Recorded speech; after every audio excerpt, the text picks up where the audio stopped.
Pumunta lang kami to check the community CR na donated ng Call to Rescue, which is advocacy ni Donnie. Tapos na-surprise siya kasi may worship service doon. Na-surprise din sila na andun si Donnie. He also suddenly gave a very good amount para sa needs ng small church na napaiyak talaga si Pastora.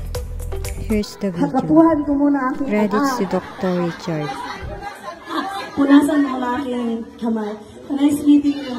Ay, napakahumok. Brother here. It's our great pleasure to be with you, our dear brother. Wala lang si Brother Donnie Pangilinan. Dito sa iyong flight. Flight niya karon nagapas sila, so they have to wait until we finish. Can I ask Brother Donnie to come over? Fellowship of the believers of Christ. Hallelujah. Hakapuhan ko muna aking punasan mo na aking kamay. Nice meeting you. Ay, napakahumok. Brother Donnie, he is actually due to have everyone being formed. He is also a fellow believer in Christ. Hallelujah. He believes in the Lord Jesus Christ. He's the advocate right now sa Call to Rescue. Ang grupo nga gigamit sa Ginoo para mabutangan tao community toilet. Pwede ba magpalakpakan ng Ginoo, Ana?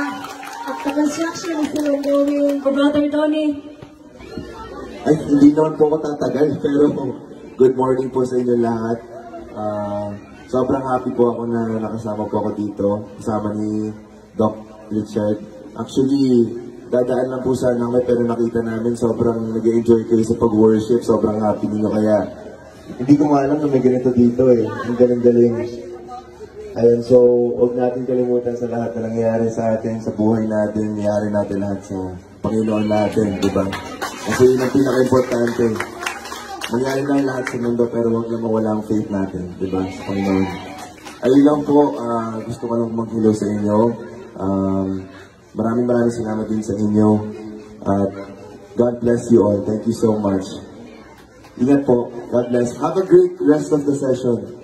Sorry, hindi po ako malo mag-Bisaya. Pasensya na. Gamay lang. Pero, salamat po.